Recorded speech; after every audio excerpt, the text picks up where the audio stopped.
Mia was way too quiet for a kid her age, and got her into play therapy 2 mornings a week until she started coming out of her shell and talking more.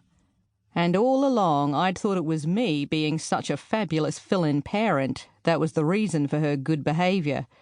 Yeah, right. At least she was almost toilet trained now. That saved me a fair bit of money each week in nappies. I parked my old Benz around the back of the hotel, out of the way, beside the wooden lattice fence that walled off the delivery and kitchen door area. I didn't need any drunks reversing into it.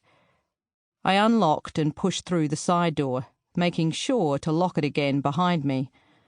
Automatic security I'd insisted on when I started work here.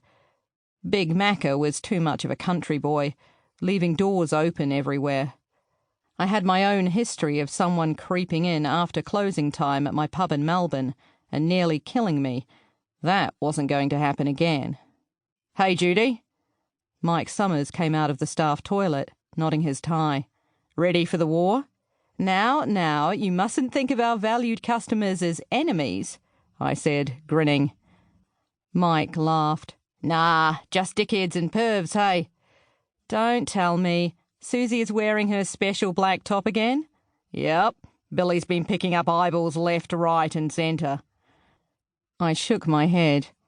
Susie had a great smile and a special low-cut, very tight black jersey top that showed off her bust to great advantage. She claimed that top made her more tips than anything else she owned, and she was probably right. She wasn't the type to chat up the customers and flirt too much, though.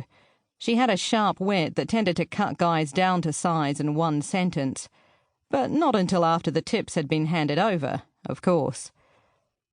I followed Mike out to the bar areas and scanned each one to see what the current situation was.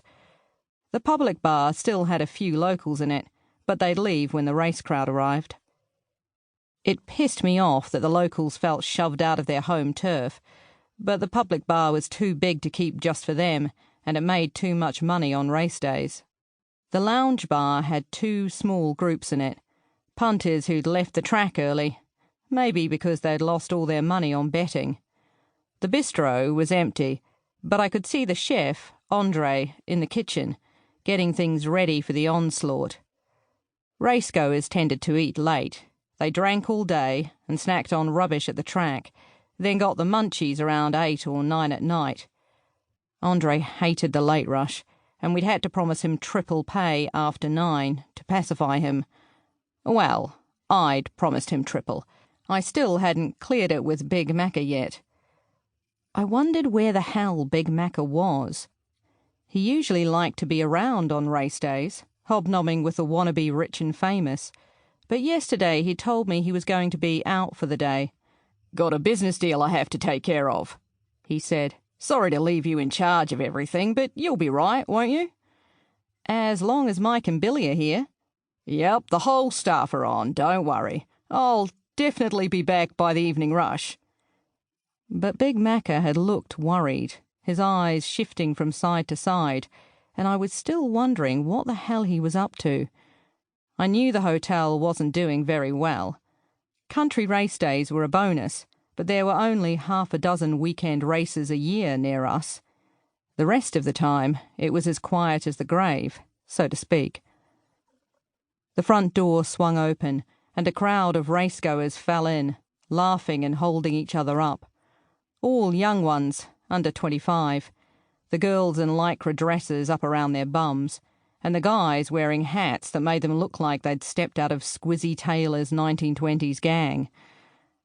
They charged to the bar in the lounge area, and one of the guys started yelling, "Hey, big boobs, how about some service?" I took a step towards the bar, but Susie already had it in hand. "I don't serve rude dickheads," she said. "Now if you ask nicely, you might get a drink." "Ooh," was the reply. "She's not impressed with me." The guy took off his hat and bowed, staggering a little as he straightened again. "Pardon me, madam, may I purchase some drinks in this fine establishment?" Susie grinned. "What'll you have?" I left her to it and paid Andre a little visit. "All set for tonight?"